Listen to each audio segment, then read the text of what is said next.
ఒక మంచి కార్యక్రమానికి వచ్చాను. స్వర్ణాంధ్ర స్వచ్ఛాంధ్ర ఈ కార్యక్రమంలో వచ్చాను. నేను వచ్చింది మీరందరూ ఒకే గుర్తుపెట్టుకోవాలి. నేను వచ్చింది పరిశుభ్రంగా ఉండడానికి చెప్పడానికి వచ్చాను. అంటే చెత్త తీస్తేనే సరిపోదు.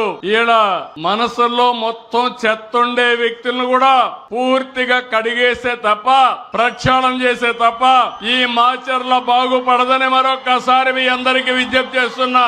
నేను అందుకని ఈ రోజు మీరు గుర్తుపెట్టుకోండి, నేను స్వచ్ఛ ఆంధ్రప్రదేశ్ తీసుకొచ్చాను. ఇప్పటికి 12 సార్లు జిల్లాలకు వచ్చాను. గడిచిన ప్రభుత్వం 85 లక్షల మెట్రిక్ టన్నులు చెత్తంతా రోడ్డు మీద వేశారు. చెత్త మీద పన్ను వేశారు. నేను వస్తానే చెత్త మీద పన్ను తీసేసి 85 లక్షల మెట్రిక్ టన్నులు పూర్తిగా క్లీన్ చేసే బాధ్యత నేను తీసుకున్నాను. చెత్తను నేను క్లీన్ చేశానంటే చెత్త రాజకీయాలను కూడా క్లీన్ చేస్తానని మరొకసారి మీ అందరికీ విజ్ఞప్తి చేస్తున్నా.